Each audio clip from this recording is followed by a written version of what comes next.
Bonjour, je vais vous parler du fulvestrant commercialisé sous le nom de Faslodex. Le fulvestrant est une hormonothérapie qui bloque de façon compétitive les récepteurs aux œstrogènes.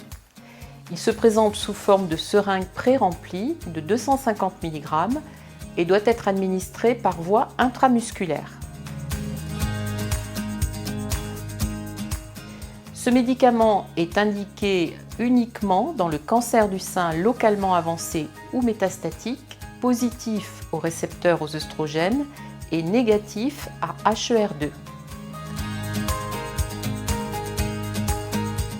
Il peut être utilisé soit seul, chez des patients qui n'ont jamais été traités précédemment par une hormonothérapie, soit en cas de récidive ou de progression de la maladie après un traitement par un anti-œstrogène.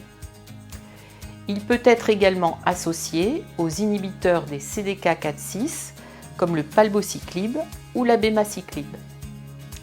Chez des patientes non ménopausées, le fulvestrant devra être associé systématiquement à un agoniste de la LHRH.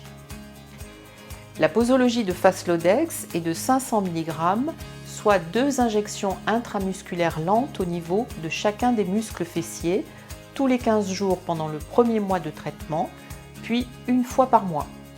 Ce médicament doit se conserver entre 2 et 8 degrés et il est disponible en officine.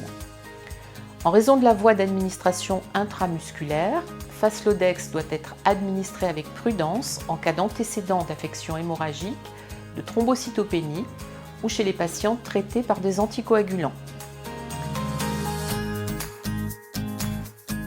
Au niveau des effets indésirables, de façon fréquente, on peut observer une réaction ou une douleur au point d'injection.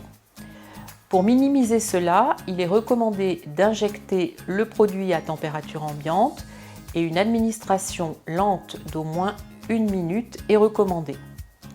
Faslodex peut également entraîner des douleurs articulaires et musculo-squelettiques ou des dorsalgies, et une prescription d'antalgique sera possible si nécessaire.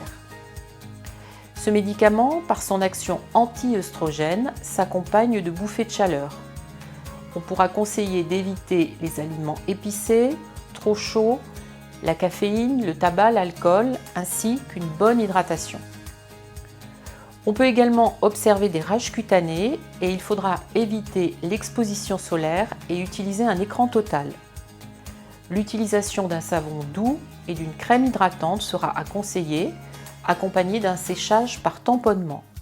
Si nécessaire, une prescription d'antibiotiques ou de corticoïdes pourra être envisagée par voie locale ou générale. Ce médicament nécessitera également un suivi régulier du bilan hépatique, car on peut observer une augmentation des transaminases et de la bilirubine, ce qui peut nécessiter des ajustements posologiques. La toxicité gastro-intestinale, à type de nausées, vomissements ou diarrhée, est présente et les conseils alimentaires classiques devront être donnés aux patients, notamment une alimentation fragmentée en plusieurs repas légers, liquides, froides et moins grasses, sans friture ou épices en cas de vomissement. En cas de diarrhée, une alimentation pauvre en fibres, avec des féculents, des carottes, des bananes, en évitant les fruits et les légumes crus, les laitages, le café, l'alcool sera à privilégier. Une hydratation abondante d'au moins 1,5 litre par jour sera également à conseiller.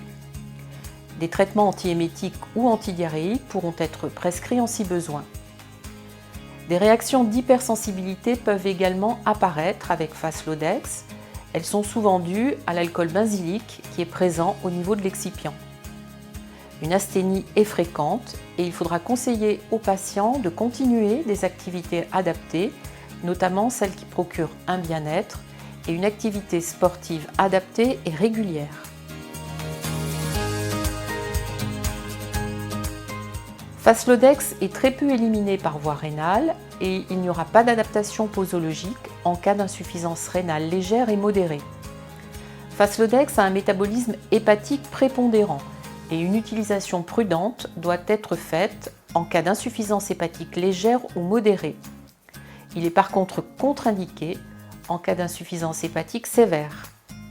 Il n'y a pas de restriction chez les personnes âgées, mais ce médicament est contre-indiqué en cas de grossesse ou d'allaitement. Il n'y a pas d'interaction médicamenteuse connue avec ce médicament, ni avec la phytothérapie. Vous pourrez retrouver toutes ces informations sur le site de la SFPO.